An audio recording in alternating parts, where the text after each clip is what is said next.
Welcome to the Second Reading Podcast from the University of Texas at Austin. The Republicans were in the Democratic Party because there was only one party. So I tell people on a regular basis, there is still a land of opportunity in America. It's called Texas. The problem is, these departures from the Constitution, they have become the norm. At what point must a female senator raise her hand or her voice to be recognized over the male colleagues in the room? And welcome back to the Second Reading Podcast. I'm Jim Henson, Director of the Texas Politics Project at the University of Texas at Austin. Back with Joshua Blank, Research Director of the Texas Politics Project. Welcome back, Josh. Thanks for having me back. I just sit there and there was a pause there as I introduced myself. It's almost I had to remember who I was. It feels like that. I think that's kind of where we're at a little bit. Yeah. So, and where we're at is in the last week running up to Election Day. Early voting in person is going on all over Texas. We're watching that and much, much more. So, given that this is our last podcast, unless we do an emergency podcast next week, yes, before Election Day. So I thought maybe what we could do is talk a little bit about what we're watching, what people might watch, have people email us and tell us what they are watching. If we're inevitably not going to hit everything one might watch. So would be interested in hearing from folks what you're watching. So. I think the main kind of daily occurrence here right now for people watching this is kind of watching early voting because, so much of what the campaigns have said has hinged on their turnout efforts, obviously structurally Right. For the Beto O'Rourke campaign, not to buy into the general myth of turnout, having talked about that with Professor Shaw a couple weeks ago. But nonetheless, turnout is clearly critical for the O'Rourke campaign to the extent that the Abbott campaign anticipates the O'Rourke campaign trying to drum up turnout, then you can expect that the Abbott campaign is also going to make a lot of efforts on turnout. I think a couple weeks ago, and this is a terrible scholarly practice, I think it was on either in an interview on the radio or on Twitter, the Abbott campaign was projecting that they thought there'd be something like 10 million people turning out. Right. It is looking like much less than that this time. Much less than that. And that's been kind of, I think, the unfolding story as we've watched early voting, that early voting, I don't want to say anemic, but, looking kind of average. Yeah, I think average is the word we would use to describe it, but the question is, average how? And I think one of the things that, I've been saying a lot, we've been kind of talking about a lot is, if you looked at the last two election cycles in Texas, we've seen really high turnout for Texas. Now, relative to the rest of the country, we're still at the bottom of the pack, but we've seen this surge in turnout. And so I think to some extent, there's a little bit of a, disappointment is to some extent, I think, in sort of among those people who are like watching this stuff closely, because you're thinking, oh, this is, it sort of almost seems like to make the election interesting, we're probably going to need to see more turnout. Whereas as we kind of see this decrease in turnout, our expectation is based on kind of the underlying data that we're going to see like what we would call a normal election, maybe, 2014 levels of kind of turnout, rates of turnout sort of thing. That's sort of not surprising in some ways, right? In the sense that, the last two election cycles have been, really, really unusual, high intensity, high levels of engagement, and especially, high levels of engagement from a lot of Democratic voters who aren't necessarily, as consistent in their voting patterns as Republicans. Yeah, we did a post at the website that the listeners can go find that's in the blog section about that combines the early tracking the early voting numbers and our daily tracking of it, although we have one of those freestanding, but also with like a list of things to consider as you look back and try to gauge where we are in relation to 2018 and 2020 and as you read coverage of this. And one of the things in that is that it's in that post is that it's a lot of things have changed even in, setting aside turnout Right. rates, a lot of things have changed just in how that data are reported Right. and in the context of new voting laws, right? The big voting bill that was passed into law that changed a lot of the process and plausibly seems to be having an impact. And I'm not saying that we blame low turnout on that, but certainly the patterns in mail voting and a couple other things Right. are tied in part to that and in part to just, major changes in context in 2018 and 2020. Yeah, but I think one thing that hasn't changed, and one of the reasons that we are focused on early voting, is that as a proportion of the total vote, the early vote has increasingly become the primary way that Texans cast Right. their ballots. Now, we saw that trend picking up from 2014 to 2016 to 2018. In 2020, that was the dominant mode of voting during the pandemic because people wanted to vote early, the counties wanted people to vote early, there was extended Right. early voting periods. So, we wouldn't be surprised to see a little bit of a snapback in 2022. I mean, I've been saying, sort of outside of this question, the idea that we're going to see lower than a sort of 2018 level turnout, lower than 2022 turnout is obvious. In terms of the total number of votes, it seems at this point like the only thing that's going to push us up, into these sort of higher level numbers, 8 million to 10 million people, is probably going to be huge election day turnout, Right. which again would be kind of atypical and really against the trend line here in Texas. So really you do start to have to kind of be focused on where is the vote happening, who's showing up, and all of that kind of points to bad signs for Democrats. Right, because we are substantially down in both absolute numbers and share of the electorate. Right. Despite people having made a lot going into this of an increase in registration that didn't seem to me to be unusually high. Well, and the other thing is, the most recent analysis, I think out this morning or yesterday afternoon from Derek Ryan, is looking at the voter file and looking at, the nature of the participants thus far, found that if he looks at the new registrant, he does great work. And if you don't look at that, you should really sign up for his email because it's worth it. But, he was pointing out that if you look at the new registrants, basically sort of the sort of people who've registered since 2020, even there, the proportion of those who participated in a Republican primary outpaces the share of those who participated in a Democratic primary. So even when you look inside that data, it's not looking like a big registration advantage for Democrats, which even here wouldn't even be, if you look at the numbers, it wouldn't even be enough really to make a big dent in the gap that Republicans usually can generate. Or it would have to be, Well, it'd have to be, very large. Yeah. Well, that's the thing. Even if they had all of the new registrants, it might not be large enough. And I think, and again, I think we have to caveat this with the fact that, in terms of looking at these early voting numbers and then thinking about Election Day, a lot has changed. Obviously, the pandemic, Right.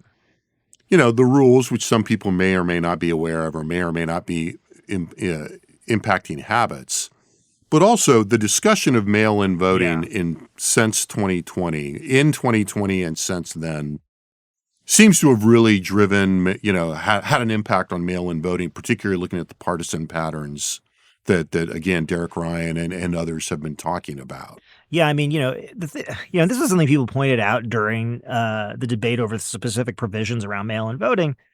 If you've been around for a while, historically, mail-in voting has been used more by the Republican Party than the Democratic Party here because of the nature of the mail-in voting law in Texas and the different demographics of the parties, right? So the easiest way to get access to a mail-in ballot is to be over the age of 65. Right. Well, if you're talking about over 65 voters in Texas, you're talking about a pretty Republican group. Right. Right. And so, but ultimately, all of the questions around mail-in ballots, all the new provisions, I'd say the pretty bumpy rollout of it during the primaries, it's not surprising that, you probably see a significant share of Texans, I'd say Republicans and Democrats, saying, maybe I should just cast a ballot in person this time. Right. And definitely, as I recall Derek's earlier reports, you had seen a shift in the partisan balance of mail-in voting. The overall total was down, again, expectedly, but the partisan proportion had shifted, and a lot fewer Republicans using mail-in voting, which sort of, basically underlines this argument. But if we look at this early voting in terms of thinking about what it's telling us, this, the biggest, most obvious sign that this is not good for Democrats is that, as you were saying earlier, we know that generally Republicans historically have preferred to vote on Election Day. Yeah. And the proportion as of, I think, through Halloween, through Monday. Mhm. So this would be the report that I think Derek sent out last night. Yeah. People with some level of Republican voting, primary voting history, and no Democratic primary votes at all, 42% of turnout so far. Democratic share similarly constituted between 1 and 4. A history of voting in the last between 1 and 4 Democratic primaries with no Republican primary voting record, 29%. Yep. And that's been a Republican advantage from the beginning. There were a couple days, I think, in the middle where it looked like it was closing a little bit, Right. and then it opened up again after the weekend. So, um, And I'll say, I don't recall. I have to look back, but my recollection was in the closer cycle in 2018. Those numbers were not. That gap was not as big. it was not. It was not, and I don't have it right in front of me. But Derek had put that in, I think, in the Yeah. preface to his report, and it was not. So as we watch early voting, again, I would say if we're looking for leading indicators, the combination of low turnout and what we're seeing in the partisan balance, near as we can tell. Now that's not. Right. It's not That's determinative. not everybody, Yeah. and it's not determinative. It's, that's basically a little more than 70% of the votes so far are either Republican or Democratic primary voters. We'll see. But between the proportions and the low level of turnout, there's no way you can look at this as a Democrat and think this is a good sign. No, I mean, especially given the fact that, you can look at their own statements on this. I mean, I think, to the extent that the O'Rourke campaign has been reacting to kind of, bad polling news in the weeks leading up to the election, the response has been, we've built the biggest turnout operation, in the history of the galaxy, or whatever people say, right? In the state, Right. the world, the galaxy. And I mean, obviously some of that is just campaign rhetoric and whatever. We take that as it is. But also, I mean, it indicates the fact that, the campaign in large part is built on the idea of turning out low propensity Democratic leaning voters. And so far, there's nothing in this early data that would indicate that effort is bearing a lot of fruit. Right, unless they are, aiming at election day turnout, but I've seen no indication of Well, that. and again, and that would be That would be very poor strategy given what we know about, well, again, yeah. the changes in the electoral law that have reduced the number of polling places in some Right. very Democratic areas. Yeah. The regulation of hours, et cetera. It would not be a wise strategy to do that. I doubt that they have, but I want to give them it's a logical possibility, benefit of the doubt. It's almost like it's like we'd almost say it would be irrational. Right. So. At least in the economic sense. Right. Now, another kind of indicator that people have looked at, and I think, this doesn't tell us a lot, and there's not a ton of news here, but, the 8-day reports came out. Campaigns had to file them yesterday, November 1st. So people are parsing them today. Jeff Blaylock at Texas Election Source had done a lot of first-round compiling on this, and I'm sure others have. I'm sure Svitek did over at the Tribune. In this period, O'Rourke, continued to outraise Abbott, and this year that's been one of the storylines, and certainly a storyline promoted very much by Democrats and by anybody with an interest in portraying this race as competitive, by about 1.7 million. So, O'Rourke raised 10.5, Abbott raised 8.8. Outspent Abbott by about 3.5 million, give or take. One of the interesting things that Blaylock pointed out is that both candidates have been raising money and spending it. Yep. Right. O'Rourke, out of all of this, enormous amount of money that he raised for this campaign in the calendar year, and he raised, almost $68 million. O'Rourke has about $4.25 million on hand. Abbott has a little less than $4 on hand. Which that's the thing. You're like, whoa. So, that's something. Now, I think, it'd be interesting to see how much of, how much of the Abbott money has gone to some of these legislative efforts. Although I think in the year when he's on the ballot, probably not as much as we've seen in the past. And we're going to put a pin in that for later. But I think we also have to remember that if you step back a little bit further, and again, Blaylock makes this point, it's a very good one. you know, over the 2-year period, Abbott still raised about $25 million more than O'Rourke did. And, since the beginning of 2019, after the last race, Abbott has raised, more than $140 million. Right. And, I sort of make a point of this in the Texas politics course that produced online, that Abbott's ability to fundraise is really historic. Yeah, no, it's and unmatched. And so, we've said on the podcast, and I've said to reporters and to groups, in a lot of ways, it feels as if, Abbott's ability to raise money is to some degree, for all practical purposes, kind of infinite. Right. Yeah. I mean, not literally infinite, but it's impossible for me to imagine that Greg Abbott wakes up in a campaign for a statewide office, certainly for the governorship, Right. and goes, oh no, how am I going to raise money? And, Yeah. it just doesn't happen. Right. No, and I mean, the truth is, I think in many ways, they've learned from previous election cycles that they're not going to, leave a bunch of assets on the table, Yeah. for the fact that, if anything doesn't go to plan, then you get the blame if you've got $10 million in your bank account. Right. And we've talked about this in here before, that I think, one of the overall lessons, and maybe this is the time to talk about this, and you've already kind of raised the 2018, 2020. I can't help it. But the dynamic, well, no, I mean, I think in this context, the point is, one of the things that seems to occur to me is that, as we sort out how singular was 2018, Right. we've talked a ton about the dynamic between 2018, 2019 session, 2020, 21 session. Right. But electorally, I think if you look at the arc from, 2018, 2020, 2022, it's that the Republican Party and the consultant class, certainly writ large, have learned a lesson about complacency. Yeah. And that was kind of the 2018 lesson. Yeah. It got implemented in 2020. It went their way, and I think that lesson is still very front and center. And of course, look, I mentioned the consultant class. If you're the consultant that get a piece of the spending, not that this would be anybody's main motivation, but of course not. all things being equal, if you know your client has money in the bank, you're going to urge them to spend it. And I think elected officials and candidates have probably, internalized this lesson from 2018 and 2020 that's being reinforced by consultants. Yeah, and I mean, something that kind of strikes me as we talk about it is, I mean, the thing that kind of stands out if you've been following this for a while is the fact that, you'd say Abbott only has a little under $4 million in his account. And part of that is because if you've been following this for so long, I mean, the story is always how much money Abbott has in his account. He's got 20 something million. He's got 30 million. He's got 40 million.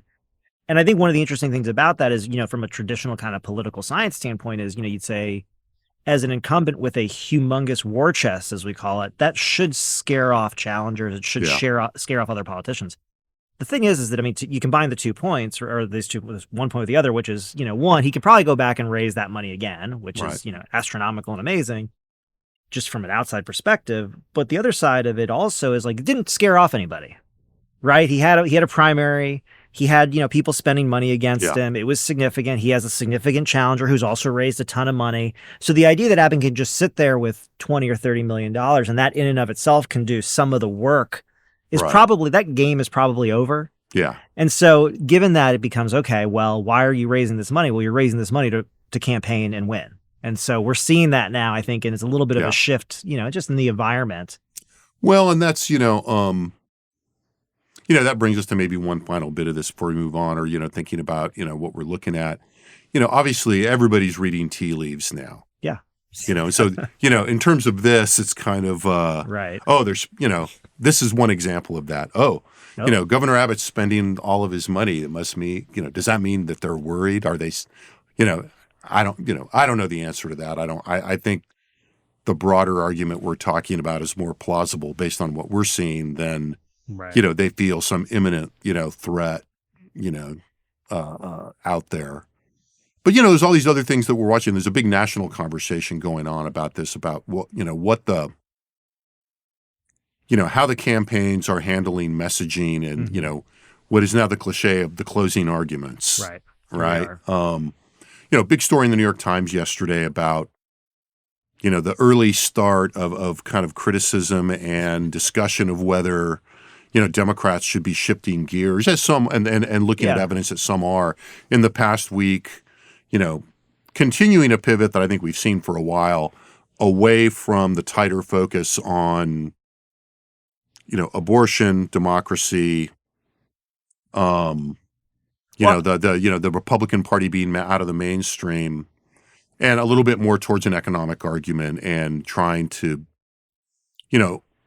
reposition in the face of what is an obviously disadvantaged environment for them, given inflation, right? And so, it did make me think of what's going on in Texas. And, we were looking at some ads this morning. Right. What is being called, the O'Rourke campaign's kind of closing ad where he's just facing the camera. And there's an interesting, there's a funny rhetorical trick we see in campaigns before where, he starts by saying, look, I don't think Greg Abbott is purposefully, and then he lists all these terrible things. But the truth of the matter is they haven't done anything to fix it. And then they use, text on the bottom of the screen to kind of marquee, major points. And the economy doesn't really play a big role in that. Yeah. And it goes to the, we were talking about this earlier offline. And I think, look, on one hand, again, Monday morning quarterbacking, it's very easy to say, well, why didn't they talk about that more? I think that's one thing you can do nationally for Democrats. Yeah. It's a little harder in Texas, but it's even a little unfair with the Democrats to some degree nationally, maybe in the Senate races. But in, local House races, legislative races, even gubernatorial races, balancing what local conditions look like with this overwhelmingly kind of powerful national, very easy argument for Republicans to make that you're noticing higher prices, you're noticing your wages aren't keeping up, and who's running the show? Right. O'Rourke has wanted to make that argument in Texas, with a variation on things that are, he thinks will mobilize his voters, and I guess ultimately, might make this a referendum on Abbott, which would be the classic strategy. But it's been a hard hill to climb, and if I was struck by anything in looking at the final O'Rourke ad, it is that how similar it was to how he opened the campaign, absent, with the addition of the development of Dobbs and the abortion decision, which came later. But, the stewardship argument has pretty much been the argument from beginning to end. Yeah. And I think the thing about that is, but I think the issue is, the stewardship argument has been the argument, but then the question becomes, how do you get to making that stewardship evaluation? And the problem seems to be, my mind, at least with the approach is, I've kind of said this a couple different ways, a couple different times, but the Democrats, sort of challenge / whatever with Abbott and their issue set is, is it like, does Abbott go down from death by 1,000 cuts, or is it, a bunch of blows, but none of them are fatal? And ultimately, it kind of looks like the latter.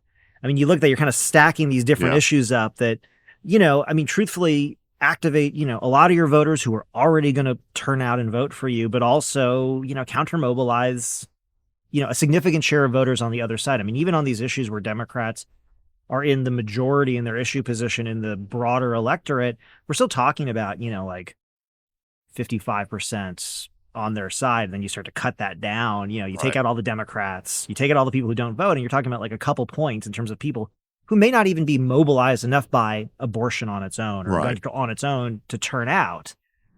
And so, it kind of just seems like it's a heavy lift. And I think that's part of the question here, I think, for Democrats, because even, in between those 2 points where they're sort of focused on, sort of the abortion, guns, climate, democracy sort of issue cluster set, there was a discussion going on at the very end of the summer that sort of pointed out that, Democrats were so tone deaf, sort of in the transition point from summer to fall, because they were focused on the Biden legislative achievements around infrastructure. And they're putting all these infrastructure ads out. It turns out, well, if people are paying more for gas and paying more for groceries, and you're touting some road that's going to be built in 10 years, because that's how long it takes, it's like you're missing the boat. And so there was a shift even in between this to, well, let's talk about Medicare. right? Well, and I think Let's talk about Social Security. Yeah, and I think one of the arguments that the whatever the backbiters or the critics are saying now is that from the beginning, and there should have been a way, not just in terms of the more recent legislation they passed, but the infrastructure bill, and even going back to COVID relief. Yeah. And there's an obvious trap there, right? Yeah. Which I think we talked about last week, which is you're walking into, well, yeah, and that's what caused inflation. Right. But I think that's, you have to just come up, you just have to deal with that. Right. Right. Not that it's easy, but you have to do that. And you have to, if only to make Republicans work harder for that. I mean, I think one of the things is you can't ignore that problem away. Yeah, and that's right? that's exactly. I mean, that's exactly it. I mean, that's the rub, right? I think the Democrats have not made Republicans work hard on the issues that are, especially in Texas, that are mobilizing or animating. Let's just say a very large share of the electorate, and a lot of those are Republicans who are never going to vote for Democrats. That's fine, but there are also a large number of independents, large number of Hispanics, large number of suburban voters who, if you basically who are looking at those issues, and that, ultimately, if it's hard for even, I think Democratic voters to say, what is the Democratic economic message in Texas? Or what is the Democratic message in Texas on immigration and the border? If Democratic voters don't even know what that is, you basically ceded the field. And, at that point, you're not making it very hard on Republicans. And so, I think, I mean, again, it's easy for us to sit here in a studio on campus kind of going, hey, but I mean, but there is I mean, there's available polling. We've done it. I can't imagine they haven't done it. That says, Greg Abbott says he's cut your property taxes. That $125 or $150 that Texans got 5 years ago is now worth even less, and it wasn't worth that much then. Yeah, and they told us. So why are they bragging about that? So. But that said, I mean, as we step back, I think watching the tactics in these final days, and from what I've seen, parallel to these kind of closing arguments, there's just a slew of negative ads. I mean, there's nationally that's going on. You're seeing the negative ads in Texas are pretty brutal. Seeing a lot of campaign finance violations going on right now as things kind of get near the end, right? And the Abbott campaign is running, or they're parallel, but I think it's actually the Abbott campaign, the ones I've seen, are running, pretty strong negative ads against O'Rourke. Mm-hmm. And they're not, I mean, I've been looking at this, kind of reviewing some of this stuff, so this stuff is fresh in my brain, but they're, and they're not just deeply personal attack ads. I mean, they are policy attack ads. Yeah. Right? I mean, there's personal elements in them, obviously, that they're playing on. Right. But they are, and so they are the kind of ads that are likely to help with Republican turnout. Yeah, I think so. All right, so let's go for take a few minutes, just like, what are we watching election day and election night? We were talking earlier, you're kind of watching county returns, which a lot of people are. That's kind of the, first level, pro tip, right? Yeah, and I mean, part of it is that, you have to, what we're trying to do here for dorks like us, we're trying to, understand, in the context of, the specific circumstances of this given election, how to look at trends and kind of county level turnout and election results, from a broader lens. And so we're interested in what happens in Harris County, which is a county where Democrats have been picking up a lot of votes, but remains, relatively competitive. Tarrant County is another big county, biggest Republican county in the state, but has been trending blue. But also, I mean, all the kind of local politics there are actually pushing in the opposite direction again. So we'll be looking at Tarrant County. Fort Bend is one of the most diverse counties in the states. We're very interested in what happens there. We're in Central Texas, and so we're obviously naturally interested in Central Texas, but I think in particular, more so than Travis County, although the Democratic margins there will be interesting, you're really interested in fast-growing Hayes and Williamson counties to the north and south. And then obviously, like everyone else, we're interested in what goes on down in the RGV, the Rio Grande Valley. I'm mostly interested in turnout because, as we said, probably ad nauseum on here, very, very small contribution to the overall statewide electorate, but it'll be interesting to see what the margins look like down there, given all the Republican and a lot of money, particularly Republican money pouring into those, and the argument that the Democrats have abandoned them, et cetera. Someone will be the National Democrats. I'll tell you this: what'll be interesting, what I'll be curious about in sort of the few days after the election is when the people come out with the dollar per vote analyses. Yeah. To see like what was the dollar per vote in the RGB Right. is going to be pretty interesting.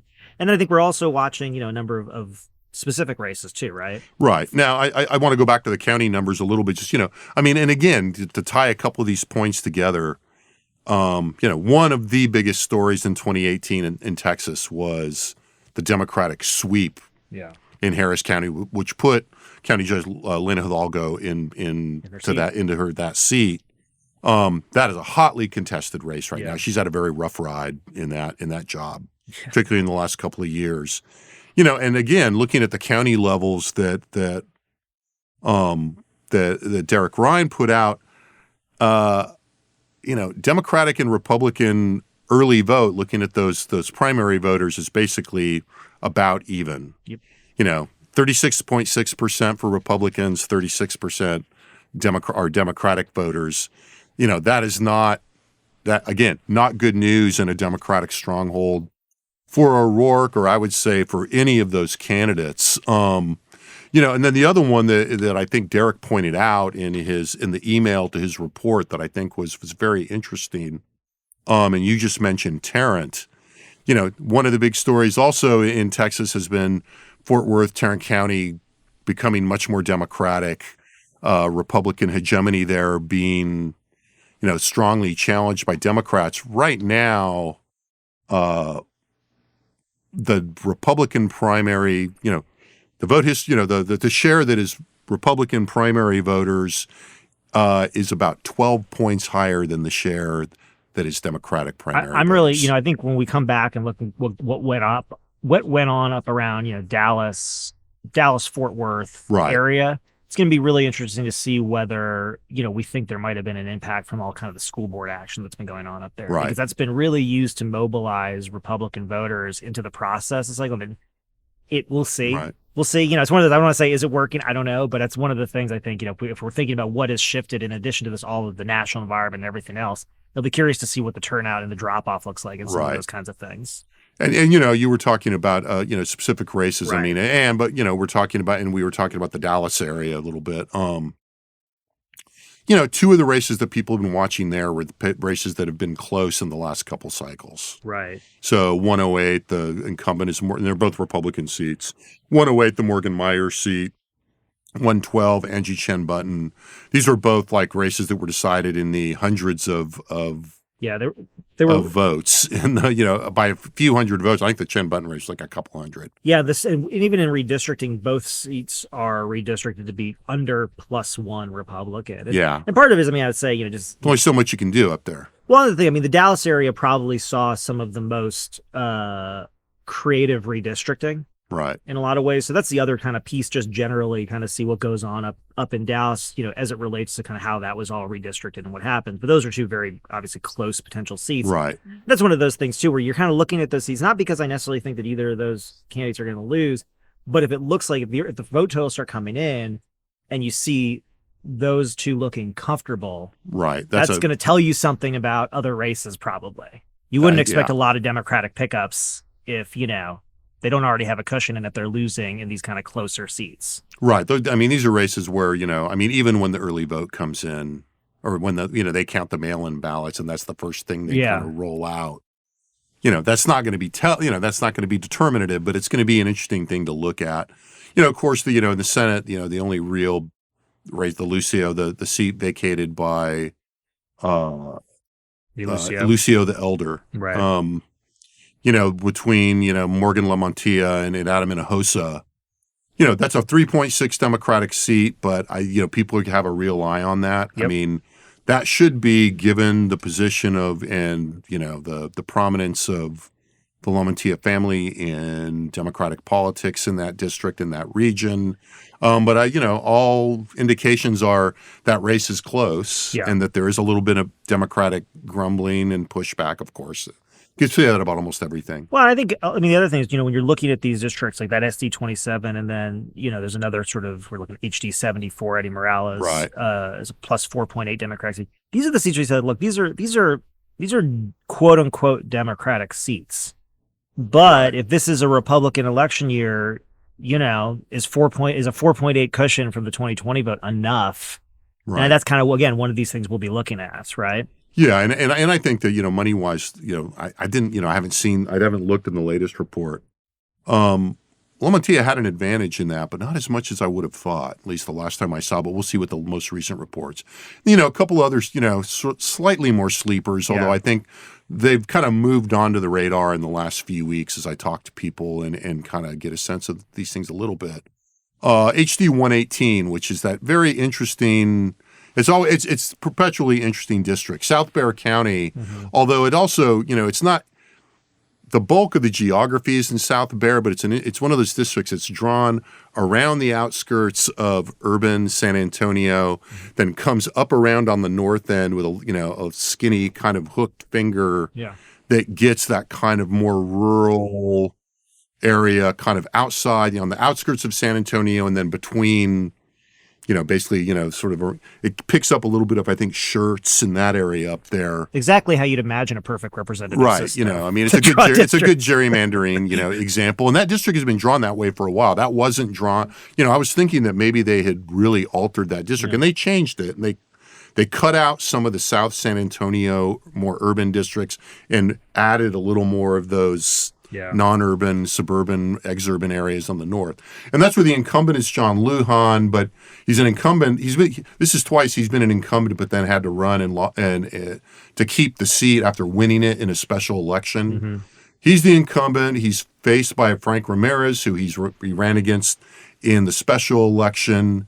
And, this is a narrow Biden district, but, I think it's like, 50.6, about 48.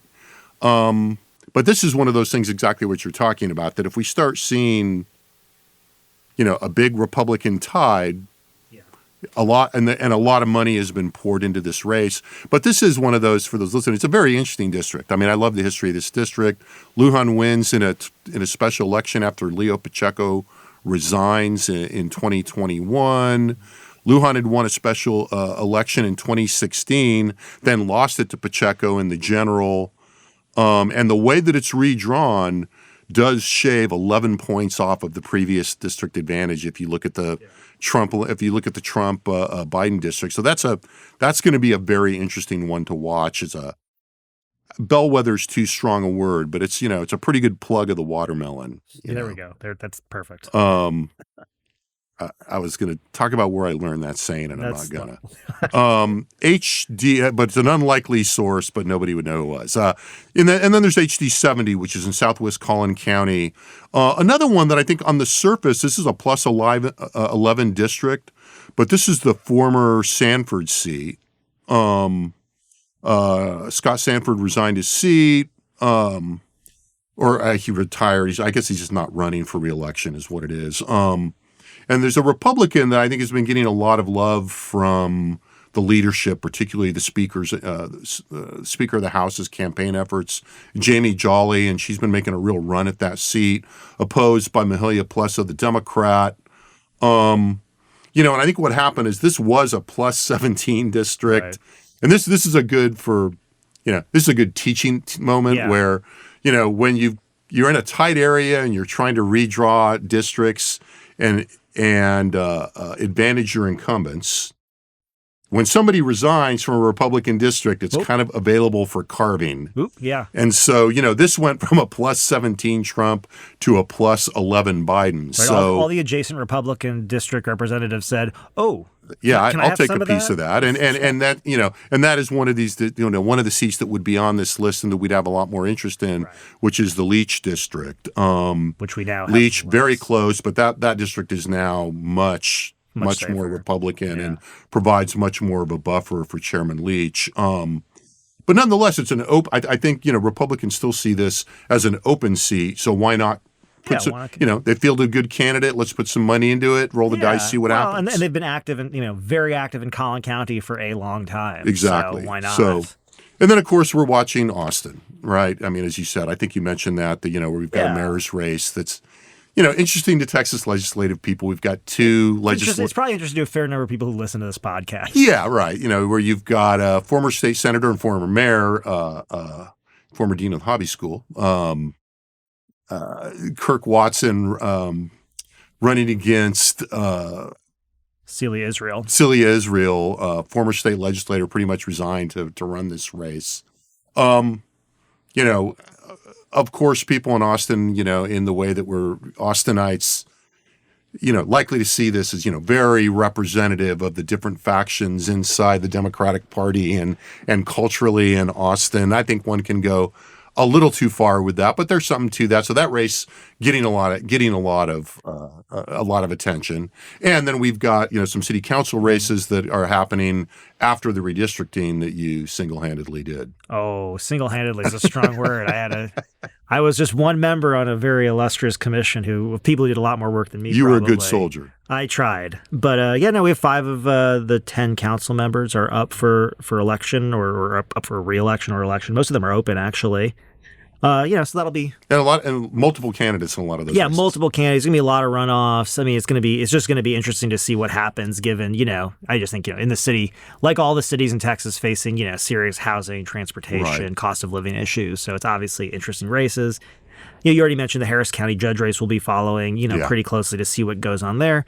And then obviously we're following the congressional races that most people are following. We're watching CD 28. Want to see whether Henry Cuellar is going to hold off Cassie Garcia. It's a +7 Democratic district as drawn, but Cuellar is, both seen his advantage in that district decline over time in terms of the actual vote, and then obviously this has been a pretty tough election cycle for him. And she's, his opponent in this race is not lacking in funds. No, I mean this is another fundraising that has been pretty. Well, I mean there was this little thing where people said, well, if Cuellar ends up getting the nomination from the Democrats, the Republicans are going to go easy on him, and I just said, no, that's not right. And obviously that was ridiculous. So CD 34, we're looking at again, Gonzales should be safe in a district constructed to be +15 Democratic, but, people are paying a lot of attention to this. This is the district that Vicente Gonzales jumped from CD 15 to go run in. It's a safer Democratic district, but talk about negative ads. Yeah. There's been a lot of nasty stuff going on. And, one of those situations where he's running against, an incumbent who won a special election. Yep. And somebody who has gotten a lot of media attention and is a good candidate. Yeah, she's Laura Flores is doing some work here.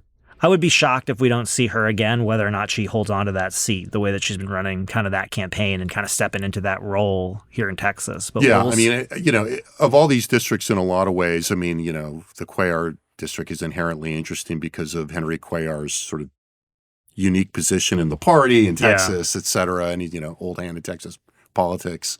34, I think, is one of those things where if you start seeing that district really close or the Republican winning that race and as returns come in, the Neil Young songs, look out, and there's a white boat coming up the river because it's going to get ugly, I think, if we see that there. And then the closest is CD 15, right? Right.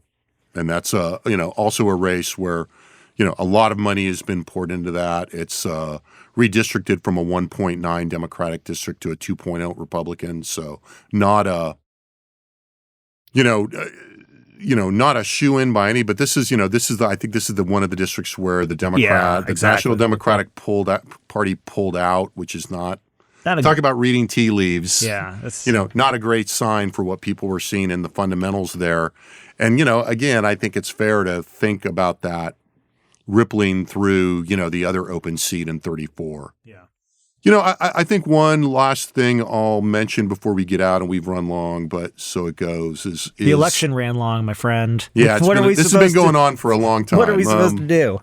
One of the interesting things, and again, this is the bee in the bonnet from last week, but I think to some degree, continuation, that bee's still buzzing. One of the things that was very interesting that again, Jeff Blaylock pulled out of the numbers in his early summary in Texas Election Source was how much the amount being spent on House races, that is state House races, has decreased. Yeah. In 2020, House Republican candidates at this point had raised a little over $27 million and had spent, almost 12 in their, in their final 8-day report. This year, way less, raised 10.8 and spent 4.2. So, about a 60 and 64%, respective decrease for the two parties. For the Republicans, for the Republican spending. Yeah, for the final spending. Overall, money raised and spent way down also, more in the neighborhood of 80%. The redistricting committee did a good job this year, and we were right. I just want to just to be clear. Yeah. So spending, so both money raised and spending among Republicans is down about 60%, give or take, between 2020 and 2022. And among Democrats, it's down almost 80%. And again, those declines are even crazier. We're saying, if Republicans only raised 10.8 this year and spent 4.2, Democrats this year only raised 2.9 and spent 2.5. Right. Thanks for cleaning that up. So just to be clear, yeah, exactly. So to your point, you say did redistricting work? It looks like it certainly had at least some of the intended effects. One of the things that we had, we've said all along was that this was not just a ambitious redistricting year for Republicans. I mean, it was less ambitious than it was last round, but it really protected incumbents. And Democrats and Republicans. Democrats and Republicans, right. And this is a real indication of that. And so you take that, you take last week's bee in the bonnet that, a third. This is, part of this is that, a third of the seats are off the table. Right. So you could say we should see a 30% decline just right off the bat, maybe. Exactly. That's a good way of putting it. So we had a 30% decline if we had just thought about the seats off the table. That's not quite right. No, because there were seats off the table. There were a lot of seats off the table last time, but nonetheless, math. We've seen main point end with whatever happens in this election year at the state level.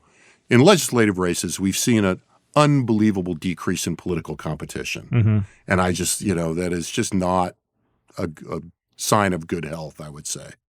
On that, thanks to Josh for being here. Thanks to our excellent production team in the Dev Studio in the College of Liberal Arts at UT Austin. Remember, you can find all the data that we referenced today, much, much more at the Texas Politics website, texaspolitics.utexas.edu.